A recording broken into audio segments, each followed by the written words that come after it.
when you grabbed the mic, you just sort of went straight to it. A lot of guys have a lot to say. You kind of just cut into it. What made you want to just get it off your chest real quick? I mean, I've been doing this for a minute, and just like getting the pressure off my back, I just felt good just finally saying, like, you know, where I'm going. I know we've talked a bunch about the reasons behind all of this, but when it came down to it and you had to pick up that hat and put on the Georgia hat with the Georgia gear, what was it about Georgia that separated them from the other three?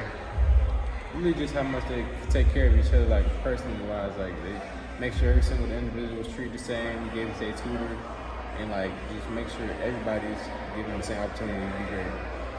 Cortez, do you have what's the feeling like when you put that hat on? I mean, you probably thought about it, you've lifted about it. Like, is it chill bumps? Is it excitement? How would you describe it? It's kind of nerve-wracking because nobody cheered at first. I was like, dang. Then, yeah, right, it was fun though. I mean, it was kind of nervous. What was kind of going through your mind once you saw everybody just kind of stand up and cheer for you? Was it like that weight lifted off your shoulders? Yeah, it felt like kind of a celebration in a way, but it was really good at the end of the day. Cortez, I've been to many commitment ceremonies. I don't know if I've ever seen a young man come and shake the hand of everybody that was coming in early. Why? Why did you want to do that? I mean, they come to my commitment. I mean, they've been there throughout my life. Might as well, they're showing love to me. I mean, might as well show love back, you know? I appreciate them coming. Is there something about the identity of the Georgia offensive line that you felt like paired well with you as a player? Yes, of course. I mean, through generations, they've always been good. And of course, like going into the newer classes, I know a lot of these young O-linemen doing the camps and throughout football in Georgia, all homegrown, mostly. They're recruiting you as a center, correct? Yes, sir. Just talk about, obviously, I think when you talked to my coworker Jed, he talked about they were kind of recruiting you and like Cedric Van Pran. You're kind of the last true center that they kind of compared you to. Just how do you like that comparison? I mean, I love it. I mean, a lot of people say I'm not being myself, but I mean, shoot, I want to be great. I gotta have a role model to go off of. What do you like about Cedric's just game and, you know, kind of the way he carried himself? Of course, he's a great center. Of course, like football-wise, but of course, he's like a great vocal leader. Like he's really a dependable person on and off the field to be a good teammate.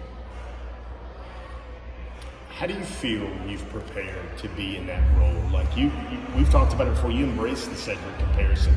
You and your trainer Kevin talk about it. You watch film. Like it's a lot of pressure because he might be the greatest Georgia center in the last 10, 15 years at least.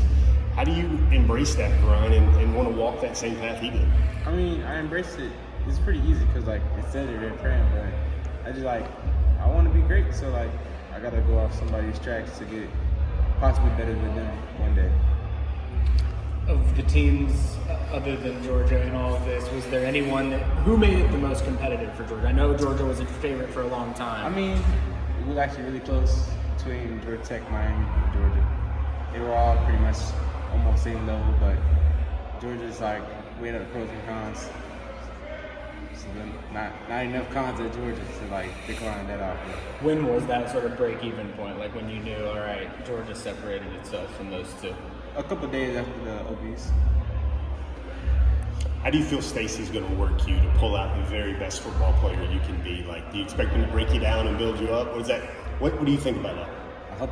I expect him to break me down and really back up. He doesn't take it easy on nobody. Do you remember watching Georgia practice? What went through your mind the first time you saw Georgia really get after it? Can you recreate that? Well, I went out there and it was like Jordan Davis and all of them still there, and Coach Smart was on the mic. And I was like, man, he's going after everybody. And I was like, I want to be called out on the mic. Have any of the other offensive line commits kind of reached out to you, Mason, anybody else? Just kind of. Oh, yeah, I know Mason and Dontrell from Matthews. I know him for a while, so we've been talking. What have they been saying? What have they been saying at least before today? That like come be a dog, stuff like that. Come be a dog. I know now you go from guys are recruiting you to be on the offensive line to I'm sure you're going to start doing the same with some other guys. Do you have a way that you're going to approach recruiting other guys to Georgia, or anybody in particular that you're going to be trying to bring with you? Oh, I mean, for sure I'm going to like try my best to recruit any way possible because like they're going to work you to your best and become the best young man you can be, but shoot, Georgia sells itself. Is that going to be your selling point to those guys? Yeah. What would you say led you to be a Georgia Bulldog? really just like throughout the years, it's always been like I've been going to camps young age throughout my whole life. It's just like kind of dream come true.